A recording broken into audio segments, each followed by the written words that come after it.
any special guests. But what we're gonna do today is we are gonna do your dad's favorite goulash. I call it Josh's goulash, but really the recipe came from my friend Amy, and so she put it together. So you saw all the ingredients. So the first thing we're gonna do is heat up our pan, and you need a nice deep pot for this. And once that gets nice and warm, we're gonna add a pound of ground beef. Once you get your ground beef in your pan, you're just gonna break it up and then get it nice and brown. And then we'll add the rest of our ingredients. Super easy meal, one pot. Takes about half an hour for all of this to get done from start to finish. So just start beating up your ground beef and get it nice and brown.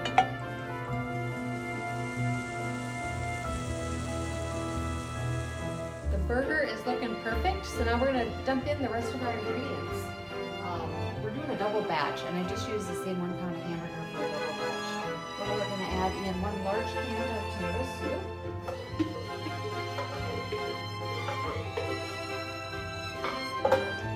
3 cups of water.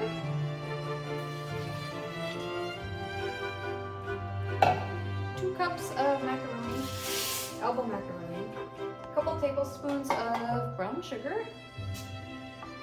And then we're gonna do our ketchup and our Heinz 57, and just a quick squirt of each of these. So I just do a little blob.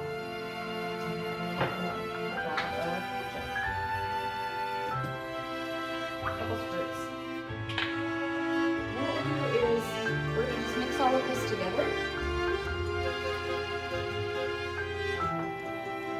We'll pop the lid on it, and then we're gonna let it cook for about half an hour. And you're gonna wanna stir it probably every 5 minutes or so, just to make sure you stir to the bottom and get anything off of the bottom so it doesn't burn in the bottom of the pan.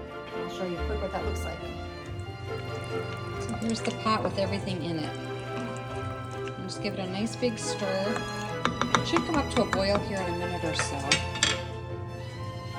Then as soon as that happens, we're just gonna pop the lid on it and let it cook, like I said, for about 30 minutes, stirring it about every 5 minutes or so.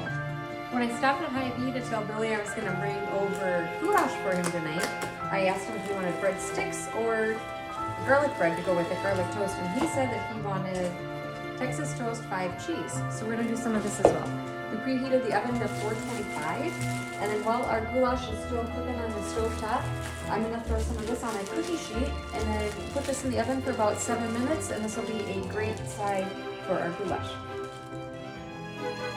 Here's the cheese spread before we put it in the oven. You can see the goulash is starting to bubble really well, and like I said, give it a stir about every probably 3 to 5 minutes to make sure that nothing is sticking to the bottom. And it should be done in probably another 20 minutes. This is about 20 minutes in, so maybe about another 10 minutes. It'll be nice and thick, and the pasta should be really good and tender.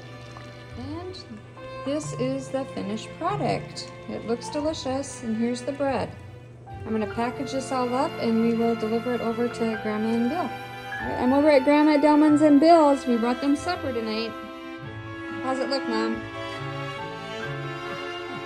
So, I love goulash. Thank you. You're welcome. You say hi to Noah? It's delicious. All right. And Uncle Billy has his. What do you think, Bill? Thank you. It's good. Want to say hi to Noah? I know. Okay. All right, we'll see you later, Noah. Love you.